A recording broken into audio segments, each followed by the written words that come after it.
कबूतर का जोड़ा और शिकारी पंचतंत्र की कहानियाँ।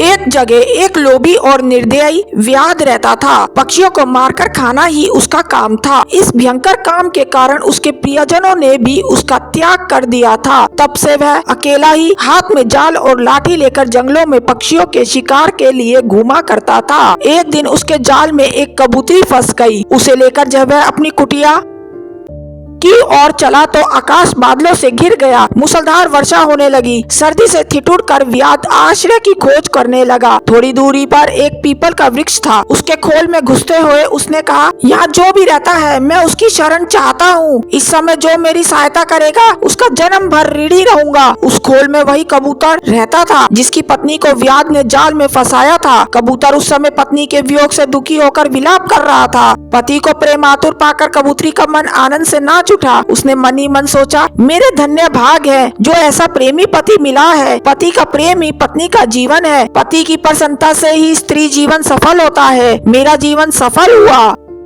यह विचार कर वह पति से बोली, पतिदेव मैं तुम्हारे सामने हूँ। इस व्याध ने मुझे बांध लिया है। यह मेरे पुराने कर्मों का फल है। हम अपने कर्म फल से ही दुख भोगते हैं। मेरे बंधन की चिंता छोड़कर तुम इस समय अपने शरणागत अतिथि की सेवा करो। जो जीव अपने अतिथि का सत्कार नहीं करता उसके सब पुण्य छूट कर अतिथि के साथ चले जाते हैं और सब पाप वही रह जाते हैं। पत्नी की बात सुनकर कबूतर ने व्याध से कहा, चिंता न करो वधिक, इस घर को भी अपना ही जानो। कहो मैं तुम्हारी कौन सी सेवा कर सकता हूँ। व्याध, मुझे सर्दी सता रही है, इसका उपाय कर दो। कबूतर ने लकड़ियाँ इकट्ठी करके जला दी और कहा, तुम आग सेक कर सर्दी दूर कर लो। कबूतर को अब अतिथि सेवा के लिए भोजन की चिंता हुई, किंतु उसके घोंसले में तो अन्न का एक दाना भी नहीं था। बहुत सोचने के बाद उसने अपने शरीर से ही व्याध की भूख मिटाने का विचार किया। यह सोचकर वह महात्मा कबूतर स्वयं जलती आग में कूद पड़ा। अपने शरीर का बलिदान करके भी उसने व्याध के तर्पण करने का प्रण पूरा किया। व्याध ने जब कबूतर का यह अद्भुत बलिदान देखा तो आश्चर्य में डूब गया। उसकी आत्मा उसे धिक्कारने लगी। उसी क्षण उसने कबूतरी को जाल से निकाल कर मुक्त कर दिया और पक्षियों को फंसाने के जाल व अन्य उपकरणों को तोड़ फोड़ कर फेंक दिया। कबूतरी अपने पति को आग में जलता देखकर विलाप करने लगी। उसने सोचा, अपने पति के बिना अब मेरे जीवन का प्रयोजन ही क्या है।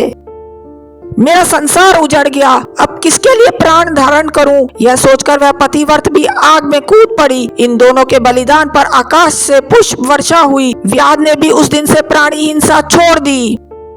शिक्षा, जीवन के अंतिम क्षण तक अपने कर्म से नहीं भटकना चाहिए। अगर आपको स्टोरी अच्छी लगी तो इस वीडियो को लाइक और चैनल को सब्सक्राइब करना ना भूलिए ताकि इस तरह की और भी स्टोरीज आपको मिल सके। Thanks for watching.